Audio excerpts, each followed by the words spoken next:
Yesterday's friend, now today's enemy.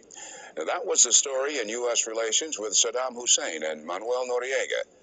Add to that list yet another name, Gulbuddin Hekmatyar, the Prime Minister of Afghanistan. A man at the heart of terror in Afghanistan. A man pushed into power by U.S. tax dollars.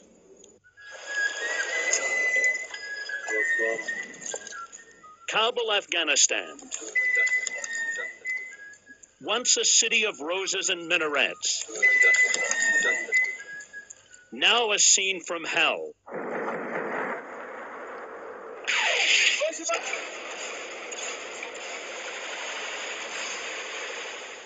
This is Kabul after the Soviet withdrawal.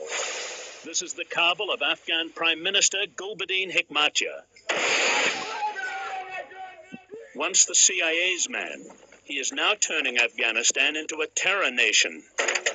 Hekmatyar is also into his second year of raining massive rocket and artillery attacks on the citizens of Kabul.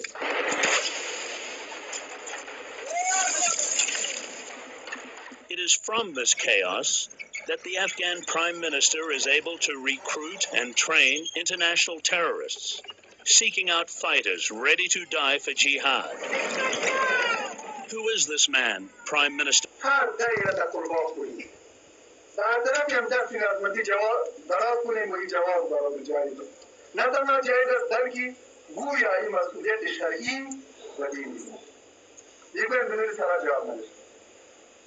ومیگویم گویا خداوند ما را مأمور کرده که به هر ترتیبی ممکن است علیه دشمن قوت زیاد تهیه کنیم. بعد میروند به امریکا پناه میبرند. از امریکا استفاده میکنند و کوشش میکنند به از این مبررات هم ارائه کنند. ولی متوجه نیستند که خداوند ما را مکلف ساخته که فقط به اندازه توان و طاقت خود علیه دشمن وسایل تهیه کنیم.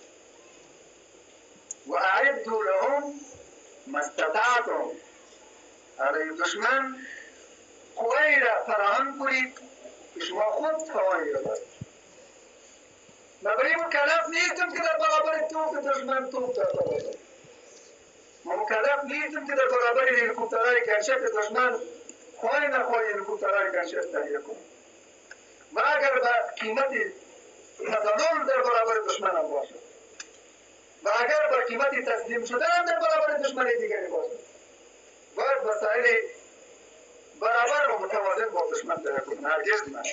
برادر، اگر تو قادری با سنگ دشمن را بکوبی، مکلفیت تباه شد.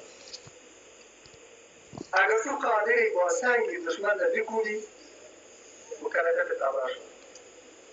اگر تو سنگ در اختیار داری و به سوی دشمن پرتاب کنی، از این بیشتر توان و طاقت نداری، مسئولیتت ادا شده. و خداوند در یک سنگی که به سوی دشمن پرتاب میکنی اثری را مرتب خواهد کرد که به ستار توپ و تانکی که از دشمن دیگری با تظلم فعالیت میگیری و دست میآوری، یه اثر مرتب نخواهد. نه د عادل پاچا په دور کې جهاد متوقف کېدی شي او نه د جابر او ظالم پاچا په دور. په هر صورت کې به جهاد ادامه کوي. تر قیام د قیامت پورې به جهاد ادامه کوي. د اسلام حکم دا دی.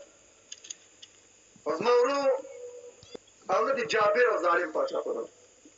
په هر صورت کې به جهاد ادامه کوي. تر قیام د قیامت پورې به جهاد ادامه کوي. د اسلام حکم دا دی.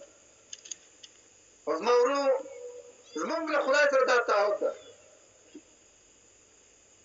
چې خپل جهاد ته به تر هغه ادامه ورکوو چې زمونږ فرض ادا شي. ویتوب الله علی من یشاء والله علیم حکیم. د جنګ او د جهاد شپږ نتیجې دي. قرآن عظیم شان د سری دې آیت په ترڅ کې فرمایي چې ستا په جهاد د شپږ نتیجې مرتب کېږي.